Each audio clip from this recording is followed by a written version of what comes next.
இந்த மட்டன் சுக்காவுக்கு நம்ம வறுத்து அரைச்சி வச்சிருக்க மசாலாவை சேர்த்து செஞ்சு பாருங்க. டேஸ்ட்டு அட்டகாசமாக இருக்கும். இந்த மட்டன் சுக்கா சாம்பார் சாதம், ரச சாதம் எல்லாத்துக்குமே சைட் டிஷ்ஷாக மேட்ச் ஆகும்.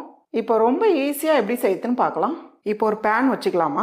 பேன் சூடானதும் 1 டேபிள் ஸ்பூன் அளவுக்கு மிளகு சேர்த்துடலாம், 1 டேபிள் ஸ்பூன் அளவுக்கு மல்லி சேர்த்துடலாம், 1 டீஸ்பூன் ஜீரகம், 1/2 டீஸ்பூன் அளவுக்கு சோம்பு, இது கூடவே ஒரு துண்டு பட்டை, ஒரு அன்னாச்சி பூ. ஃபர்ஸ்ட் இதெல்லாம் சேர்த்து நல்லா ஒரு பொன்னிறமாக வறுத்து எடுத்துக்கலாம். பாருங்க, இந்த அளவுக்கு கலர் மாறினதும் ஸ்டவ் ஆஃப் பண்ணிடுங்க. இதை நல்லா கொஞ்ச நேரம் நல்லா ஆற வச்சு மிக்ஸி ஜாரில் சேர்த்து நல்லா அரைச்சி எடுத்துக்கோங்க. இப்போ ஒரு குக்கர் வச்சுக்கலாமா. நான் 1/2 கிலோ மட்டன் வாங்கி நல்லா கழுவி சுத்தம் பண்ணி வச்சுருக்கேன். பீஸ் உங்களுடைய விருப்பம் தான், பெரிய சைஸாக வேணுனாலும் வாங்கிக்கலாம். கட் பண்ணும்போது இந்த மாதிரி குண்டு குண்டாக கட் பண்ணி வாங்கிக்கோங்க. இப்போ இதை குக்கரில் சேர்த்துடலாம். இது கூடவே ஒரு 3 சீட்டிக்கு அளவு மஞ்சத்தூள் சேர்த்துடலாம், 1 டீஸ்பூன் அளவுக்கு இஞ்சி பூண்டு பேஸ்ட்டு சேர்த்துக்கலாம், கொஞ்சமாக உப்பு சேர்த்துக்கலாம், இப்போதைக்கு கம்மியாக சேர்த்துக்குங்க. இது கூடவே ஒரு 3/4 கப் அளவுக்கு தண்ணி, இதெல்லாம் சேர்த்து நல்லா கலந்து விட்டுருங்க. இப்போ குக்கர் மூடிட்டு ஒரு 5லேருந்து ஒரு 6 விசில் விடுங்க, நல்லா வெந்துடும். நான் 6 விசில் விட்டுருக்கேன், பார்க்கலாம். பாருங்கம்மா, மட்டன் நல்லா வெந்திருக்கு பாருங்க. இப்போ ஒரு பேன் வச்சுக்கலாம். பேன் சூடானதும் ஒரு 3 டேபிள் ஸ்பூன் அளவுக்கு எண்ணெய் சேர்த்துடலாம். எண்ணெய் சூடானதும் ஒரு சின்னதாக ஒரு பிரியாணி இலை, 2 கிராம்பு, இது கூடவே ஒரு 10 பீஸு முந்திரி. முந்திரி தேவைப்பட்டா சேர்த்துங்க, இல்லைன்னா விட்டெல்லாம் நம்மளோட விருப்பம் தான். முந்திரி சேர்த்துட்டு கொஞ்ச நேரம் அப்படியே கலந்து விட்டுட்டே இருங்க. இது கூடவே 1/4 டீஸ்பூன் அளவுக்கு ஜீரகம் சேர்த்துடலாம். முந்திரி இந்த அளவுக்கு செவந்து வர டைமில் ஒரு பெரிய வெங்காயம் எடுத்து பொடியை நறுக்கி வச்சுருக்கேன், இது சேர்த்துடலாம். வெங்காயம் சேர்த்து ஓரளவுக்கு நல்லா வதக்கிடுங்க. இது கூடவே ஒரு 50 கிராமுக்கு சின்ன வெங்காயம் கட் பண்ணாமல் முழுசாக சேர்த்துக்கலாம். இது ரெண்டும் சேர்த்து நல்லா வதக்கிடுங்க.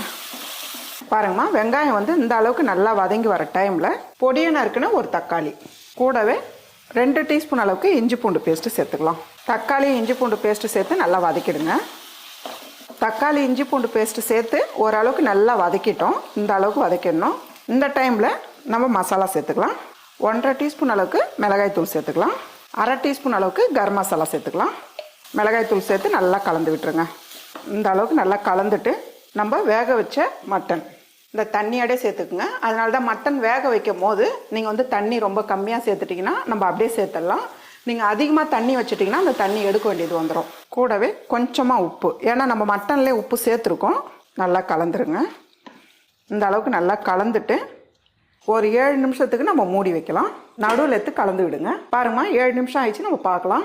தண்ணி நல்லா இழுத்துருச்சு பாருங்கள். மட்டனோட தண்ணி இந்த அளவுக்கு நல்லா தண்ணியெலாம் இழுத்ததும் நம்ம அரைச்சி வச்சுருக்க மசாலா இதை சேர்த்துடலாம். இறக்குற டைமில் சேர்த்துக்குங்க. இது கூடவே ஒரு பச்சை மிளகா 4ஆக கட் பண்ணியிருக்கேன், அதில் இருக்க விதையும் எடுத்துட்டேன், வாசனைக்காக தான். கூடவே கொஞ்சமாக கருவேப்பிலை நல்லா பொடியை கட் பண்ணிவிடுங்க. இதெல்லாம் சேர்த்துட்டு நல்லா இப்படி கலந்து விட்டுருங்க. எவ்வளோ நல்லா இருக்கு பாருங்கள்.